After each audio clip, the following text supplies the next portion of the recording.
You open this door with the key of reason. Beyond it is another dimension. A dimension of truth. A dimension of freedom. A dimension of joy. You're moving into the land of both the ideal and the real, of the possible and the actual. You've just crossed over into the capitalist corner. Where reason meets reality, welcome to the capitalist corner. Hi, baby, where reason meets reality. I don't know, whoever did the voiceover for that opening needs to be working in voiceover a lot more often, because that's a fantastic voice. Michael, do you have any idea who did the voiceover for that opening? It wasn't Kat Sterling, but it is her birthday today. So happy birthday, Kat. Happy birthday, Kat. I think I actually signed a card for you. I hope I did, unless I have early onset Alzheimer's. Wait a second. Yes. Was the guy who did the voiceover the same guy who was in Mulholland Drive, the hitman? Same guy. Yeah, right. same guy. Welcome, everybody, to the Capitalist Corner. Happy Monday to you. I am your host, Mark Pellegrino, and also the chairman of the American Capitalist Party, along with my co-host and the vice chair of the American Capitalist Party, Michael Liebowitz, who has his own show called The Rational Egoist, which, look, folks, not only do I hope you should be watching this show as often as possible, you should be adopting rational egoism into your lives right now. You should be adopting the ethics of individualism right now, because hot on the heels of that ethics comes capitalism, my friend. So, Michael, what's going on in your show? You always have interesting guests on. You always have stuff that's super deep that the culture needs to see more of. Well, today we have out an episode on metacognition. It's, I think, very good, because I think metacognition is very important. Thinking about thinking is, integral to any personal growth or personal change. So I think it's great. Today, after this, I'm interviewing a guy on income inequality. We're going to address Thomas Piketty's book. And I'm also going to ask this guy if he wants to come on this show. I'm hoping he says yes. I think he will. So that'll be great. We're going to have some guests. I'm starting to line up some guests to come on here. So that will be a great thing. Well, that'd be fantastic, because, as you know, I have to leave for work tomorrow for a little while. Oh, my God. I'll be going back and forth. I was originally going to stay in Toronto till the 24th, but now I think I'm going to come back on the 18th. And so that'll give us some time to share together, Michael, as partners. What time are you going to be back on the 18th? Heterosexual partners, long after the show, of course, is completed. Because No. I'm leaving on the 19th. Oh, that's right. You're so that's why I'm asking. Wait a second. 16th, 17th, 18th. No. We'll figure that out. You're gonna be back on the 18th. That's Saturday. I've got plenty of time now. I was all discombobulated. Yeah, we're gonna have to figure out that time for everybody for our Self-Made Soul, because we've got some good stuff planned for you guys in the next few weeks. Michael's already figured out about a 4 or 5 week schedule of shows that I think is going to be very impressive for you guys. I think you're going to be interested in the way this is going to integrate into your lives and really uplift your lives. Listen, I have to give our disclaimer, man. Even though we are the chair and vice chair of the American Capitalist Party, this show does not represent and is not affiliated with the American Capitalist Party in any way. We're just giving our perspective on the latest current events from a capitalist perspective. But it's not affiliated with those policies. If you want to find out what those policies are, please go to AmericanCapitalistParty.org, read the policies, tell me if you disagree with them or if you agree with them. I think you'll find them to be the only rational policies out there in the political discourse today. And it will force you to donate, to buy merch, to become a part of the change, and to start electing officials to turn this shit around. I said shit, but I should have said ship, because the ship really needs to be turned around. Go ahead. The shit and the ship need to be turned around. But you should also point out, you and I had a very lively and healthy debate on our Patreon this past Sunday. Yes, we did, folks. We had a debate. We had a great debate. It was super fun.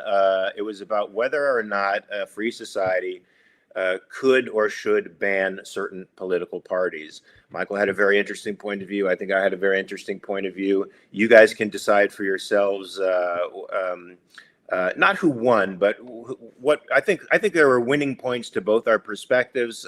We're just in. I think the overall takeaway. I don't want to give you my overall takeaway because I don't want to influence your takeaway. So go watch it. No, you're trying though. I mean, let's be honest. That's what you're trying to do. Like all we had to do was advertise it, and now you're like, oh, but this, and maybe I kind of think I won, so you should check it out. I'm trying to tilt. Well, I'm trying to say something else. I'm not trying to say that I won, but I am trying to say something else. Did you happen to read Grok's analysis, Mark? That's important. I did. All right. I read the whole thing. Okay. I know what it says. It says that Pellegrino won. All right. No. Don't. No, I don't want to tilt anybody. I just wanted to know if you read it. I haven't had a chance to talk to you, so. Yeah, I did read it. I thought it was interesting, but I thought there were some points that I heartily disagreed with. But me and you can talk about that privately. So the first article I want to talk about comes from Reason Magazine. I think one of the best publications in the world, folks. If you guys aren't reading Reason Magazine, you should be. Yeah. Because it beats the crap out of any of the establishment press out there, and especially the conservative press. If you think the conservative press is slightly more honest, which I used to think and no longer think, haven't thought that in a couple of years now, but. The first article is about the minimum wage and California's unique take on the minimum wage, which I think back in 2023 they passed a law that subjected franchises with over, I think, 60 stores and a certain number of employees to a $20 minimum wage. Of course, the Governor Newsom and all the Democrats who run the state thought this was going to be a boom for lower income folks. Because that's what they think. They think wages are not prices that are subject to all of the laws of economics that all prices are subject to. They don't think it's information that matters. They think it's something that an employer arbitrarily places on an employee. Michael is throwing up as we're speaking. And I'm glad you put that on mute because we don't want to hear that. But folks, the price of labor actually does have relationships to reality that the political class doesn't understand. So they dismiss those in favor of what they think is going to get them political points. So they raised the minimum wage to $20 for certain franchises. And of course, we lost over 18,000 jobs as a result. Now, you can try to explain to the political class that when you raise the minimum wage, you then limit the capacity of people at the low skill level who need entry level experience. You then take them out of the bidding war for jobs because the company now no longer wants to take the time to train them. They need experienced people. They need people who are going to bring that $20 or more value to the job. It's no longer an investment for them. To have the lower wage workers. So that puts people at the lower ends of the rung, ironically, out of work. It may benefit a few, but it puts, I think the total was it affected the employment rate to somewhere in the neighborhood of between 2 and 3.9% of the people in that particular economic strata were no longer eligible for work because of this horrible law. Michael, what do you think about this? Well, it's important to point out that the result wasn't that 18,000 people lost the jobs that they had. It's 18,000 jobs that would have otherwise been created or not. Now, importantly, there's of course no way that we can know for certain that that's the case, but that's what economics deals with.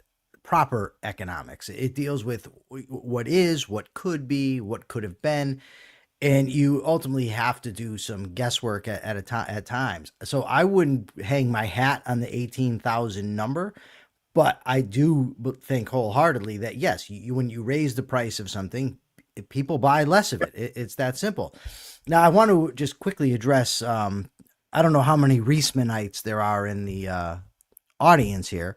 If Jim Valiant is here, maybe he wants to address it. But this is where I would disagree with the great objectivist economist, George Reisman, is he argued against there being such a thing as opportunity cost, right?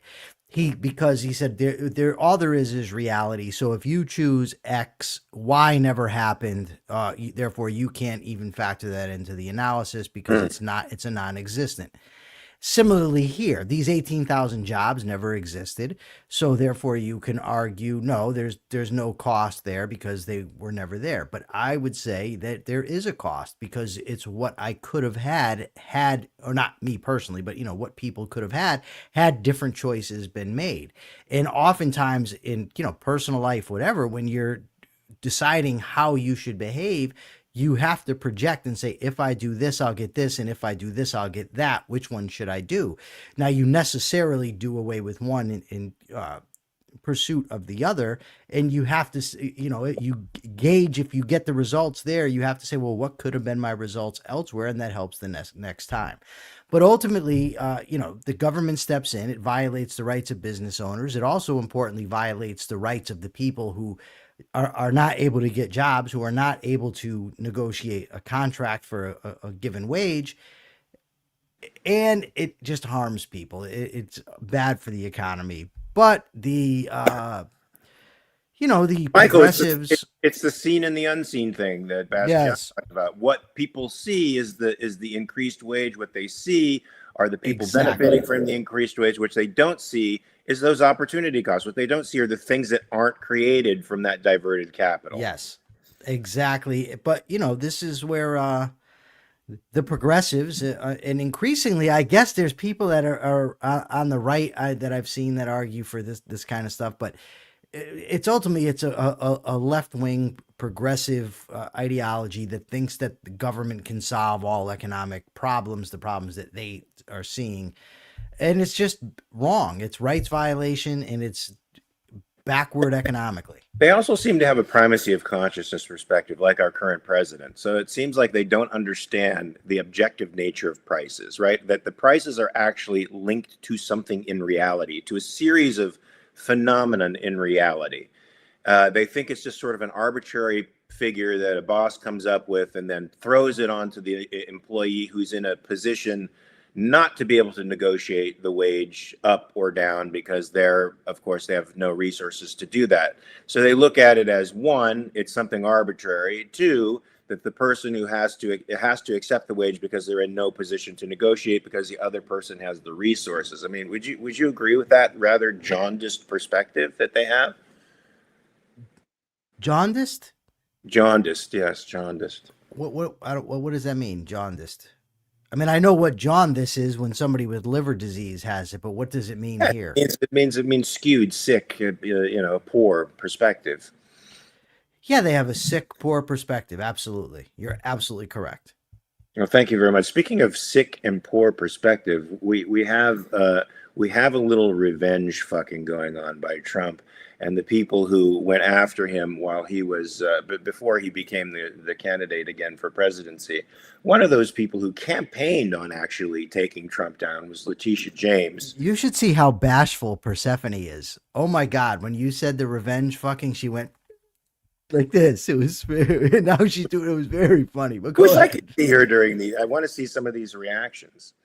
We'll put her on one day. Maybe we can make Persephone make like a Capitalist Corner behind the scenes video with your reactions to what we're saying. That would be awesome. I think the out of context should include Persephone's reaction. Yes, if you can make fun of us, we can make fun of Persephone.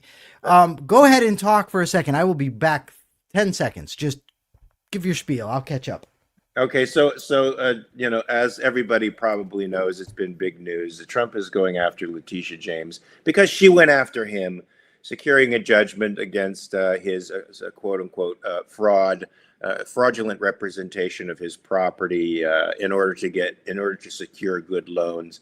And there was also a judgment passed against him for almost $500 million, which was thrown out eventually. But this has rankled Trump to such a degree that now he has political power and now he's getting revenge on these people who he felt, in some respects, rightfully so, targeted him as a political opposition. Now, Letitia James apparently made some. He's accusing her rather flimsily of fraudulently representing. What was it? It's a property in Virginia that apparently there's a clause in the in the agreement that it can't be rented out, but she's renting out the property. But there's a little bit of obfuscation here on the part of the people who are bringing charges, because it's not precisely what's going on, but they're trying to bring her up on these charges because it got her a better loan, which would amount to about $18,000 in savings, which they are now trying to pursue her for. Over the course of the loan. Over right? the course of the loan, she would have saved somewhere in the neighborhood of $18,000 plus, which they're going after her for. But there are some additional potential charges here that are being leveled against her that carry prison time and $1 million fines and all that stuff. Nobody thinks that's going to happen. No. Nobody thinks any of this is going to come to fruition. But Trump seems to like to poke this person. Well, that seems to be his intention. Here's the key here. One of the keys, actually. I guess there's multiple keys. I don't know if that makes sense, but we're running with it. The professional prosecutors wanted no part of this thing. Right. So he had to go get his insurance lawyer or some such thing, and he appoints her prosecutor. So she goes after Comey and she goes after this person. So according to the article, they're not even citing the actual agreement that she's in. They're citing their take on the agreement. So we don't even know what the actual, agreement says. That's first. Also, there's this sort of loophole that says that the person that owns the property cannot get into an agreement that requires somebody to do X, Y, and Z. So even if she rents the place, if she's not requiring people to rent it, it's a very strange thing, and I don't know all the aspects of law, but I do know that law often turns on words like that. And according to the author of the article from Reason, that's what's happening here, is that there's a difference between what the actual law says and what they're alleging. But the bottom line is, it's pretty obvious to me that Trump is using the DOJ as a weapon to go after his enemies. And you can argue, well, they did it to him, and that especially in this case with Letitia James, the New York lawsuit, although she wasn't involved in when he was charged with the crime. She was involved in the lawsuit. It was obviously, given that she announced it ahead of time, it was personal, right? She campaigned on going after him. So yes, she's a scumbag. Got it. But the problem is the solution to that is to stop it, not to turn around and do it. But there's also, before 2016, this whole idea like that Trump was just the innocent victim. Everybody forgot the lock her up chants that were coming out of the, Trump campaign, the campaign rallies and all that stuff. There is evidence that he was prevented from doing that by the people that were in his sphere. They wouldn't let him, exact the revenge that he wanted. And now, he's gone after law firms that represented people that were against him. He's gone after Comey. He's, there's rumors he's going to be going after Adam Schiff soon, who is another lying scumbag. Look, I have no use for Adam Schiff. Over and over again, he claimed he had evidence of Russian collusion and never presented it. He's a liar. I don't, so I'm not feeling sympathy for him, but in order to have a free society, we need to have an effective rule of law, which we currently don't. And variations on lynch mobs from Greg Lewis. Couldn't have said it better myself. And with that, I'll go back to Mark. Yeah, let's not forget that every time an administration ups the ante like this, like the Biden administration using lawfare to persecute a political opponent, and now Trump complaining about that very thing, yet using and weaponizing the instruments of the political process and lawfare to abuse those people who abused him. This sets precedents, folks, that don't go backwards. They tend to progress forwards, which means the next administration, should they be Democratic, is going to have even more incentive to use lawfare against political opponents. And this will become a thing. Let's hope we, as the American people, never become inured to this. Let's not allow this to become a part of the political landscape like it is becoming now. it's easy for MAGA to accept this because they are filled with rage and resentment, and for them this is revenge, and they're spiking the football in the end zone. But this is a very dangerous precedent, and these precedents usually don't get reversed anytime soon. And here's the thing, Michael, they might not be able to get this judgment against her. They might not even be able to get that $18,000 out of her, which would be, of course, Trump would love that. As petty as it is, that $18,000 would mean a victory to him.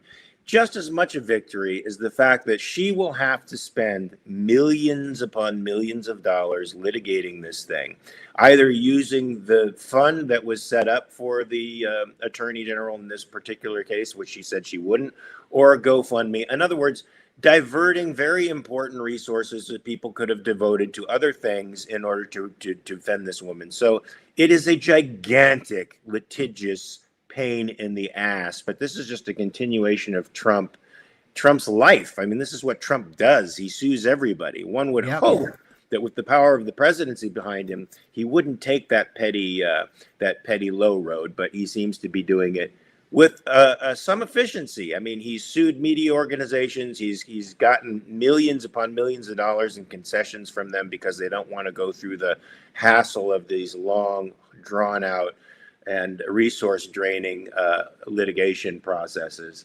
And he's taken this as a victory. And in a sense, it is a victory for a larger executive with great authority over the press and over our information apparatus, which I think is a very, very frightening precedent. We'll see in a later article that the precedent was already set by Roosevelt with radio through the FCC and his abuse of licensing. We've talked about that before in the past, but this president is using it openly. I mean, at least Roosevelt kept it within closed company. It was within his political cronies. He talked about this kind of stuff. It horrified some of them. Some of them were just on his side, but it wasn't a public thing. It wasn't something that he just announced from the White House porch that he was going to be using the FCC to leverage a company to do his bidding. But this guy does it. He does it openly. And that's scary. There was a post today from somebody who I often like, but this was absolutely ridiculous today, from Konstantin Kisin. Oh, I love him. What I usually do, but he posted today, everybody out there, all the people with TDS, which whenever someone says TDS, it just makes me want to throw up on my shoes because it's just a silly freaking thing to say. But anyways, he said, anybody with all the people with TDS, are they ready to admit they're wrong? And I'm thinking, wrong about what? Like, he's alluding to this peace stuff, with the ceasefire deal in Israel. First of all, and this, when you said spiking the football, it's a little early to be spiking the football on this one, folks. That's the first thing. But secondly, even if he accomplished this, even if it's a long-lasting peace, which would be a hell of an accomplishment, and look, they did get the hostages back, which is an accomplishment in and of itself, that doesn't change everything else he does. That doesn't all of a sudden make me say, wow, he got the hostages back in Israel, therefore it's good that he's got the National Guard in the streets and he's trying to invoke the Insurrection Act to put the military there, or that he's bombing boats, because he's alleging they have drug dealers on them, or the tariffs that are wrecking the economy, or the fact that he wants to control the Federal Reserve. Like, I'm not just going to forget all that. You know what I'm saying? He's not paying attention to me, Persephone. You're right. I know exactly what you're saying. And Michael, I have something to say about that peace process itself. Look, yes. The first two sections of the peace agreement were that the IDF would withdraw from Gaza to a place beyond the yellow line. Now, after the return of the hostages, which was supposed to happen after this, there's supposed to be another phase of this peace process whereby Hamas disarms and then depoliticizes, and they do whatever they do with the leaders of Hamas, but Hamas can no longer have political power in that region. But what has been occurring since the withdrawal of the IDF has been horrific. Hamas has taken over that region where the IDF is vacated, and they have been executing and torturing Palestinian people. Now, this does not, to me, bespeak a political organization that is attempting to let go of power. It seems like it is reestablishing its power right now by punishing, quote unquote, collaborators with Israel. And Michael, I was on ARC UK yesterday. I was on their show in the morning, and we showed video of some of the tortures that these people were applying in broad daylight in the streets of Gaza, breaking the bones of people's arms and legs, shooting them in the legs as they do to collaborators, torturing them in public view for everybody to see. So this doesn't bode well for me for the second period of this peace proposal, which is supposed to be the disarmament and the complete depolitization of Hamas. Islamic Jihad, Islamicism has not been defeated as an ideology over there. Hamas still remains popular in the West Bank. I don't see the entity going away anytime soon. And I see that the deals that they've been trying to make, scattering these leaders into different countries where the Mossad is then prevented from going and actually assassinating these people the way they deserve to be, as another short end of the stick deal. Let's not even forget that they're releasing 250 murderers, people who've been convicted of murdering, into Gaza, and 1,700 people who participated in. I was just thinking about that. This is an unbelievably fucked up deal, and for anybody to be celebrating, yes, thank God, 20 living hostages will come home, 28 dead folks. Those families will get some closure, should this be completed. But the long-term results of this, folks, I think will lead to greater conflict down the road. Because what do you think, Mark, about Trump being the head of the peace organization that they're going to establish over there? Say again? Trump is going to be the head of there's going to be this peace organization overseeing things, overseeing the peace, and Trump is going to be the head of it. What do you think of that? I think putting a pragmatist, I mean, unfortunately, most of the politicians, including Netanyahu, are pragmatists, but a pragmatist of the stripe of Trump as the head of an organization that's supposed to oversee the reconstruction of this devastated country and potentially some ideological shifts. It's an impossible task for a guy like that to do. He simply does not have the gravitas. I mean, if you had a MacArthur in there, MacArthur was an educated man who understood Americanism. When he took over military governance of Japan, he understood that he had to impose representative republic, constitutionally limited government in a country for which those institutions were foreign. But he had enough statesmanship in him. He was a literate man to be able to produce a constitution like that the Japanese people could get behind. Also a people who, by the way, had enough of the previous life, had enough of the previous ideology to want to embrace something different and move forward. Now Trump is no MacArthur. And I don't even think Tony Blair, who's supposed to oversee some of this stuff, who supposedly has some great expertise in that area, has the ability to manage events over there. Christ, that whole region has been managed by quote unquote experts for the last 75 years, and it's still as much of a swamp as it's ever been. Now his alignment with these Arab states, I don't know what any of that means. The Arab states have wanted a united Arab federation since the early 1900s. They haven't cared a lick for a free Palestinian state. They seem to be taking over militarily. They'll be taking over the military governance of this area. I don't see any material difference, and I don't think a pragmatist at the head of the helm is going to help anything much at all. What say you? Do you have a different feeling about this? No, I think you're absolutely right. We, of course, have Scott in the audience to come across with his, requisite some kind of half-ass praise of Trump. But I've actually been thinking about Scott a little bit, to be honest. So I want to just say something quickly to Scott or Sonny Lohman. Mark and I and Jim Valiant did an episode about Charlie Kirk. as you guys did over at the Ayn Rand fan club. And I remember Sonny Lohman saying, the just heaping the praise onto Charlie Kirk and saying the best people are on the right and that sort of thing. Maybe we could have some sort of a crossover event, Scott, where I would debate either you or Sonny Lohman about the views and legacy of Charlie Kirk. I'd be very, very happy to do so. And I have a reputation of being a very respectful debater, very polite. So perhaps if you guys don't mind being challenged when you're making claims about what a capitalist Charlie Kirk is and what a big proponent of free speech and yada, yada, yada, maybe we can have a nice debate. That's what I wanted to say. So I'll turn it back over to you, Mark. Well, speaking of Charlie Kirk, there was a Tennessee man arrested who got a $2 million bond posted for posting a Facebook meme. I guess in the face of Charlie Kirk's assassination, there were some people who had rather extreme reactions to it. But this guy posted a meme that said something like that referred to Trump when over a school shooting where Trump said we should just get over this.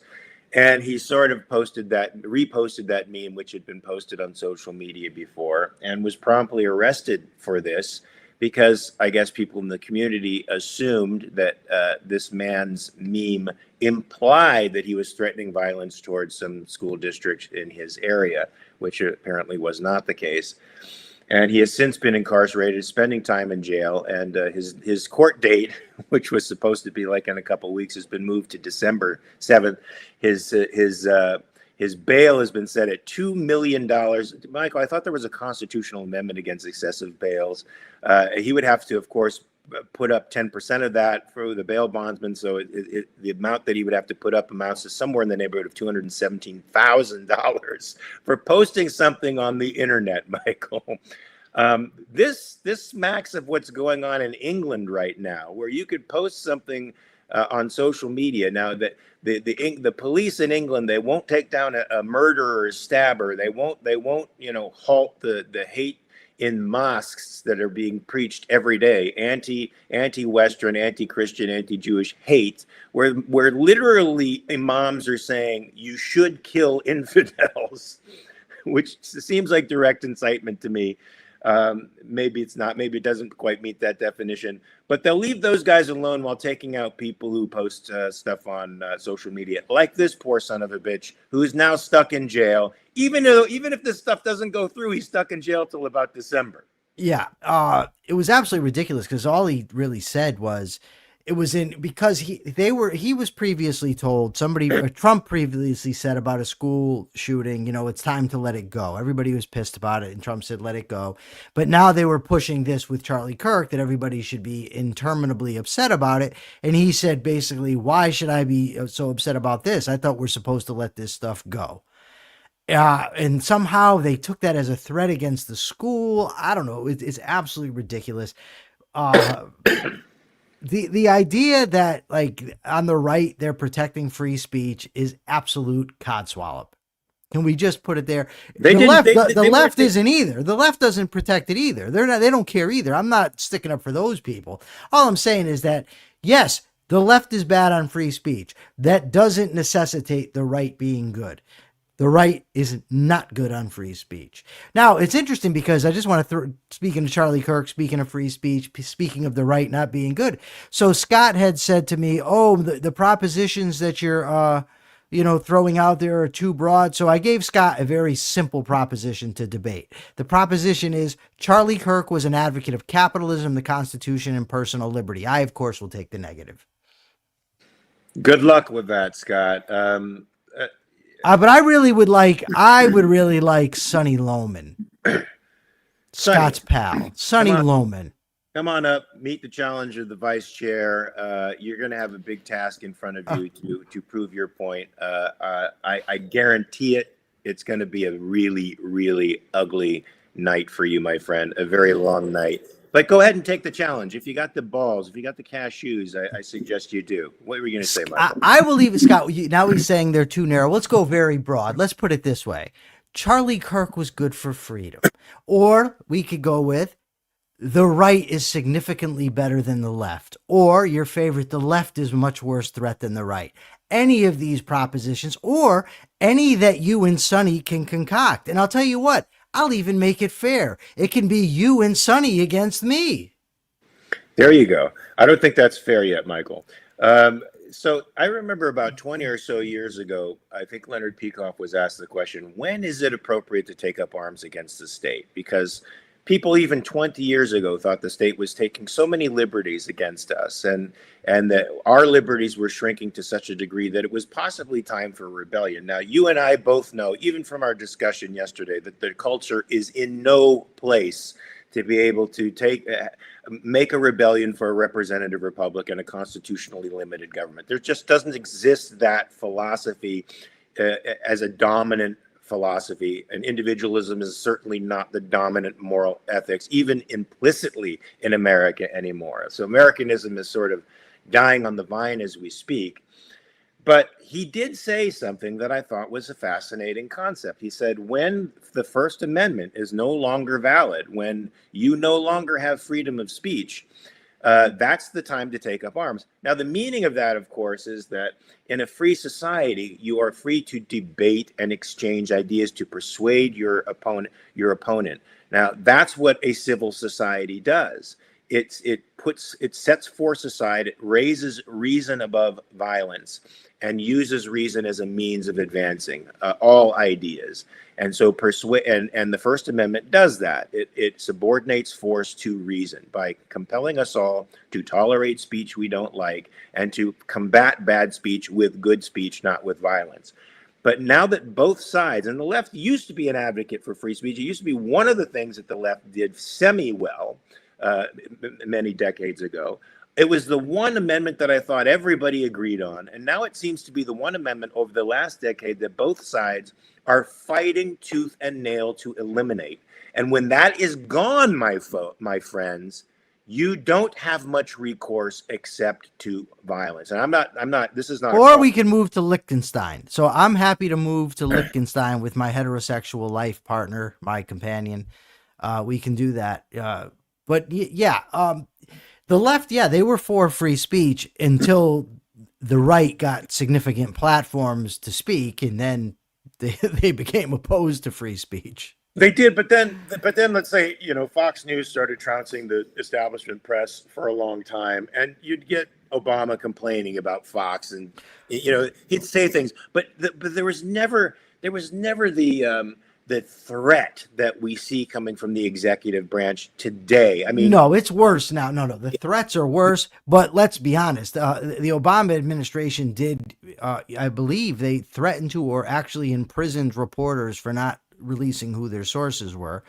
And they, for many, many years, pushed what the hell is the name of that doctrine on the radio? Fair time doctrine or fairness some doctrine. Such fairness doctrine, on the radio, because they thought that the right was getting too much time. So they were pushing for infringements on free speech for a long time. Much like with everything else, though, I agree with you on this. Trump is far more brazen.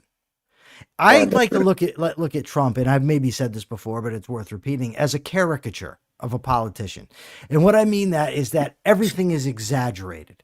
If I go get a caricature done of myself, my head is big, my nose, whatever, everything is much more pronounced. That's what Trump is to me. He's a caricature of your standard politician where everything's exaggerated.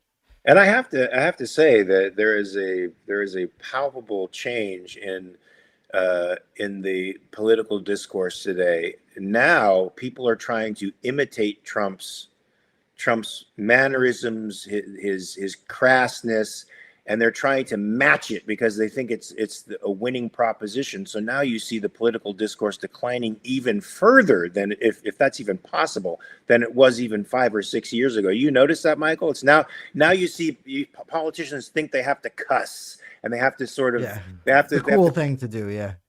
They have to curse. They have to sort of present this toxically masculine perspective. Even the women feel like they have to strut around and say crappy things and shockingly coarse things in order to get some political traction. Man, that's just scary that this is happening. When you think that we've devolved from the Federalist Papers to what we see going on today, I mean, that is a fall from grace like no other. It is. Real quickly, Megan Ribbons, you are here in the audience. And I would like to find out from you, Megan, if you've actually read Andy Bernstein's book on education. He told me to find out, so I'm asking.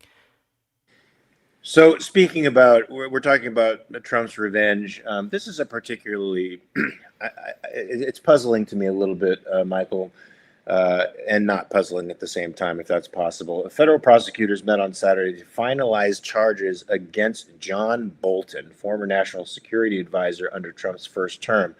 The possible indictment relates to Bolton's handling of classified records and comes after a spate of recent charges against Trump's other political adversaries, including FBI Director James Comey and New York Attorney General Letitia James. Now, you know, John Bolton, regardless of his faults, we have to take politicians as they are today, seemed like one of the more principled characters in the Trump administration.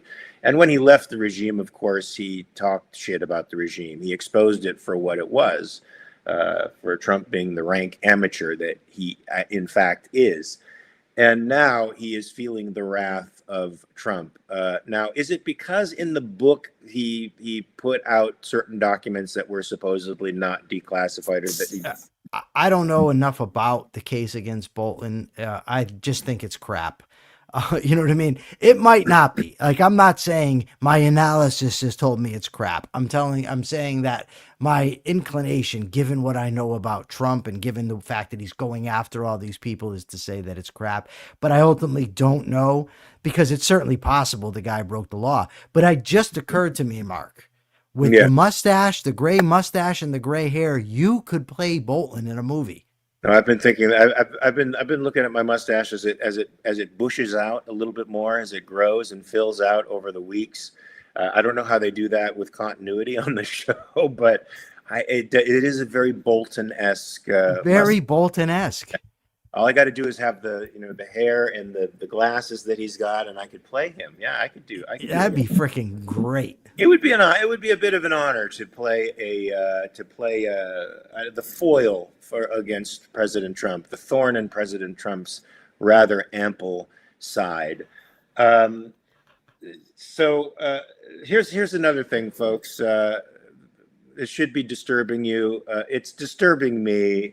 Labor Department acknowledged that the Trump administration's immigration crackdown risks sending food prices higher. So if you're not already bothered by the fact that groceries are more expensive, the groceries are more expensive because of tariffs and because of supply line disruptions, because of tariffs and other things that Trump is doing with his protectionist policies. Well, now you got to worry about the fact that the decrease in the labor force is also going to cause supply line disruptions for all of us and make things more expensive. In an obscure document filed with the Federal Register where proposed rules were made public, the department said the near total cessation of inflow of illegal aliens threatens the stability of domestic food production and prices for U.S. consumers. This is President Trump, my folks. This is what he is doing to you. He has said that one of the promises he made was to make prices in grocery stores lower. Of course, Michael, what he's going to try to do is price control, which will just cause more scarcity. You think so? You think that's coming? I thought he said one time that he would use price controls on groceries.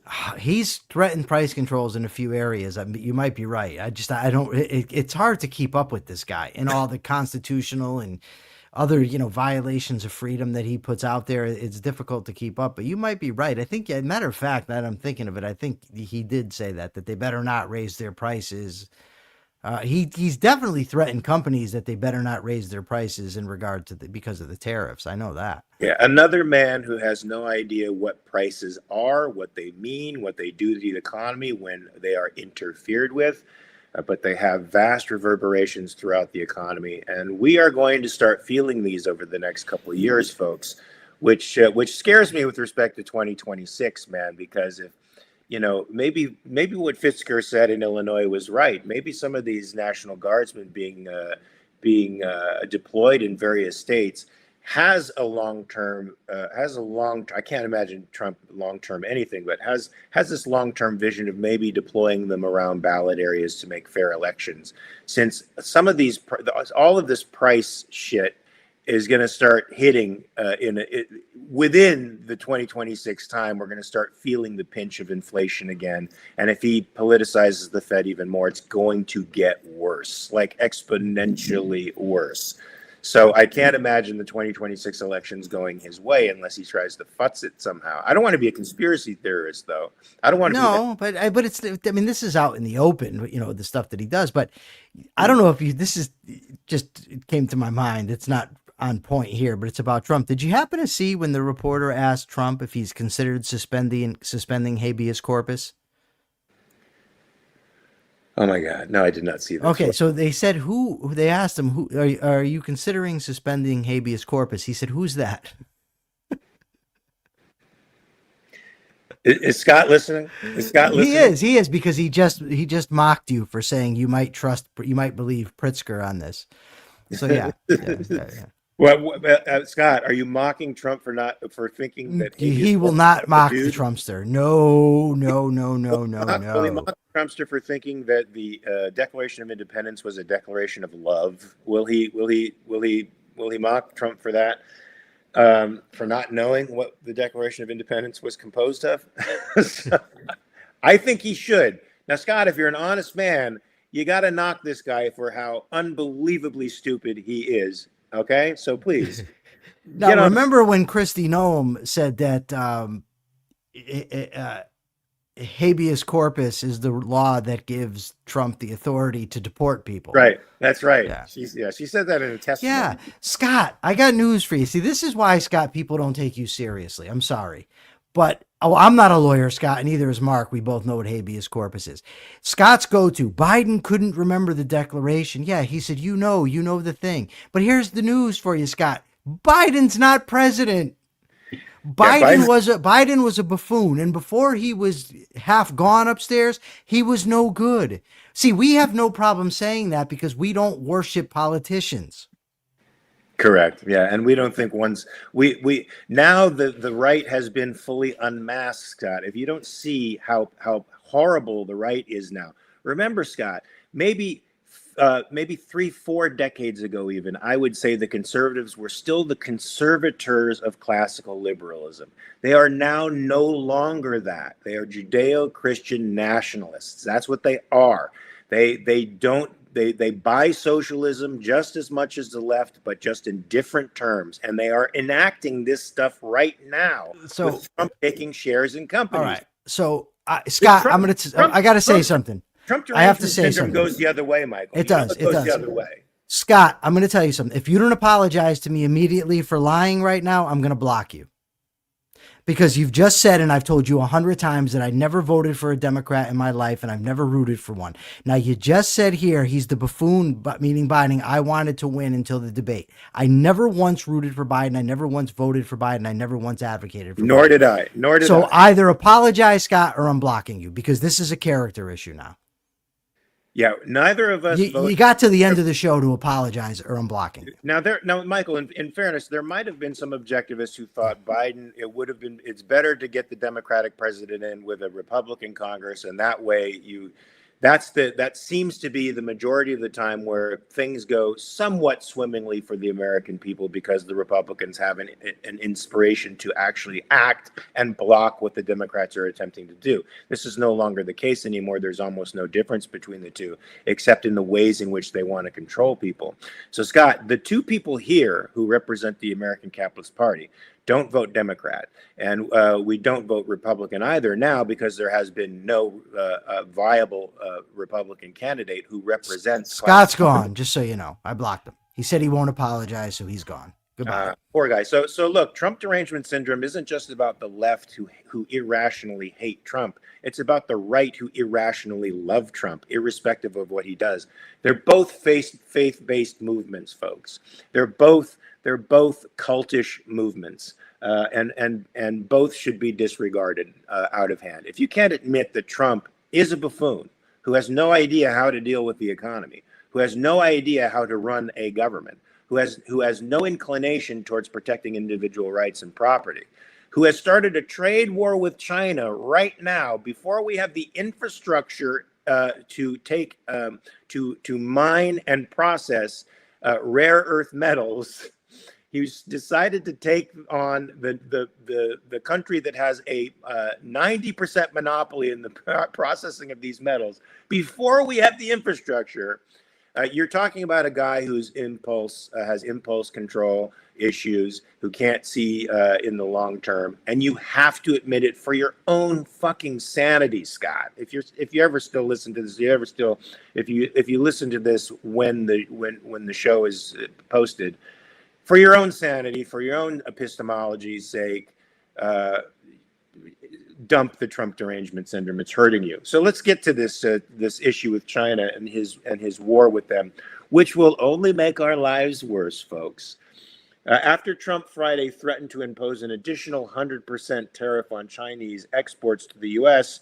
in retaliation for export controls on rare earth minerals that China told countries it planned to implement November 1st, the U.S. president took to Truth Social Sunday saying, "I don't worry about China. It will be fine." Well, of course, for him, it'll be fine. For the rest of us, that might not be the case. He wrote, "Highly respected President Xi just had a bad moment." In response to Trump's tariff threat, Chinese officials on Sunday said that they would retaliate against any new duties the U.S. applies in addition to new tariffs. Trump had threatened to impose export controls on any and all official software beginning on November 1st, but it's not clear whether the plan remains in effect. In response to Trump's tariff and export control threat, Chinese officials also announced the country would impose new fees for U.S.-flagged oil tankers entering Chinese ports, prompting vast last-minute delivery cancellations. Now, how is this not supposed to affect the economy? How are we not to worry about this, Michael, since rare earth metals are in practically every modern piece of technology that we rely upon, from computers to energy sources to guided missiles, you name it, to our cars. They are aspects of our life that we cannot deal with.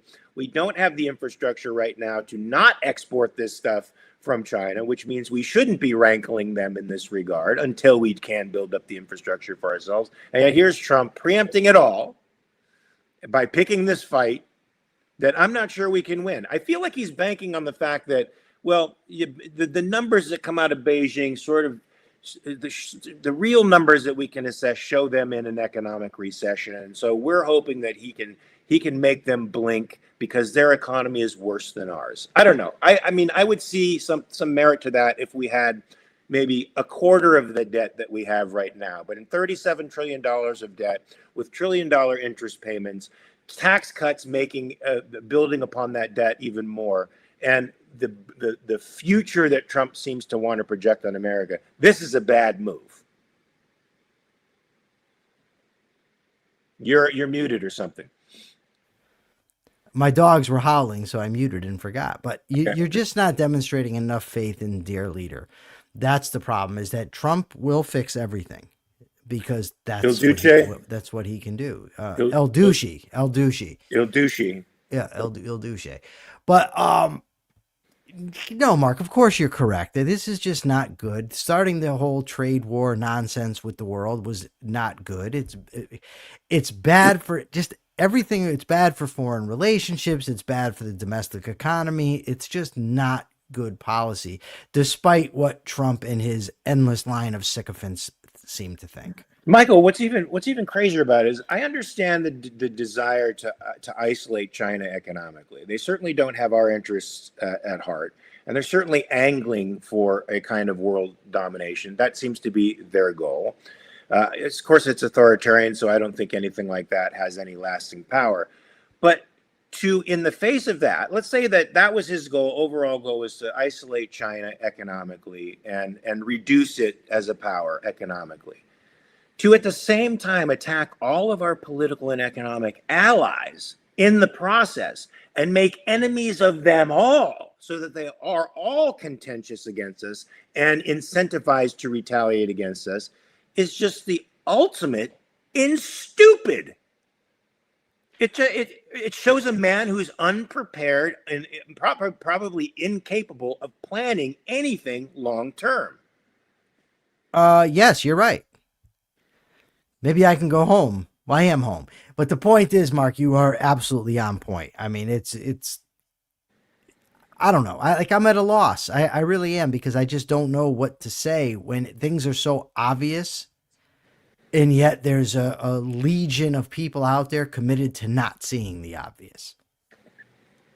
Ray says that if I recall, there have been developments in alternatives to rare earth batteries. Excuse me, but it's been a while since I've checked the progress. That being said, it's still a bad idea. Yeah, I'm sure there have been alternatives, and I hope there are, because actually mining for rare earth minerals is a very hazardous and environmentally, I don't want to say dangerous, but it's certainly something that affects the environment in ways that lots of people would probably find bad. I mean, there are apparently acid lakes all over China for their rare earth mining. And so it's certainly finding a technology that, prevents that kind of stuff and helps us still live a better life would be a great thing.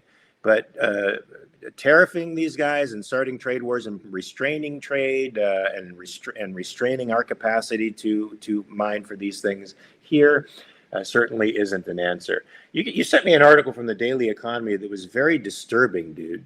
It was entitled "Mao's Children: How Revolutionary Zeal is Still Warping Young Minds," and the focus of the article, was this young college student from Oberlin, I think, right? Was it from Oberlin? And she's sort of a Mao-inspired student who looked on the assassination of Charlie Kirk and said, well, we need to have more of these things. We need to have more political assassinations, not less. And the article says something like this: the student is an unapologetic Mao-inspired revolutionary who is for more political assassinations and anti-free speech for reactionaries and capitalists, which includes you and me, Michael. So that means she would be against our speech. She wants some people to be afraid to express their opinion in public. Now, this is a frightening turn of events, not just because this person is a Maoist and thinks this, but I'm getting the impression that people in the establishment political process are beginning to think this as well. Republicans and Democrats are coming out as people who want you to be afraid to express your opinion in public. You come across these hordes on social media who will destroy your life over a social media comment and or morph it into something it isn't, with the intent of disturbing the population at large and making them afraid to say anything publicly. This seems to be a cultural phenomenon, not just affecting this person who's obviously clearly indoctrinated, a Maoist activist whose mind has been stolen from her in college. But this seems to be a much wider phenomenon than just this person. Do you agree with that? With the caveat that for much of this phenomenon taking place, I was in prison. It does seem from what I've witnessed on television and listening to the radio, that for quite some time there's been this idea that it's dangerous to hear the opinions of others. Hate speech, microaggressions, shouting people down so you don't get to hear their viewpoints. And viewpoints, by the way, it's not like these were murderous people giving speeches. They're just people with different viewpoints, and they're being shouted down. So it seems like this has been going on for quite some time, and it doesn't surprise me if it gets to the point now where people think that they not only have the right to shout you down, but that it's an offense for them to even hear your voice on the street, or that you are able to express your view. It's a very sickening phenomenon, Mark. And when I was doing the Guardian Project, my partner in the Guardian Project, who was a lawyer, got a media interview with us on some local television station, and he said speech is violence, and we want to make sure that we protect people. And I actually had to step out in front of him and say, I'm sorry, I don't agree with you. Speech is not violence. No, it is not. Violence is violence, and incitement is something very different. And I had to disagree with him publicly, and we had a a very palpable break, I think, from that moment on, where he realized my politics and his were not in alignment. But just to step off of what I said earlier, it said her views are extreme, but she is not alone. A 2021 survey of the top 150 colleges in the U.S. found that nearly 25% of students said it is acceptable to use violence to shut down a controversial speaker. At some women's colleges, 50% of students advocated for violence. Now, this is evidence of an increasingly irrational society, folks. When you cannot deal with words, when you cannot deal with one person's words with other words, when you cannot debate them or try to persuade them to your side, when you have become irrational, you have only one recourse, and that is to violence. And that is frightening, that we are seeing this prevalent, particularly among the college educated, who should be those most prone to free speech, open debate, and active mindedness. They are the ones who seem to be the most close to this stuff. Well, it's 10:01, man. So is it my turn to give the capitalist thought for the day? Yeah. Yeah. Well, we've been talking a lot about. It's not. It's my turn. Oh, it is? Okay. You go ahead. It is my turn. The capitalist thought of the day is about freedom and morality. In order for freedom to work, we need to have a basic moral framework from which we operate. We need to be honest. We need to have integrity.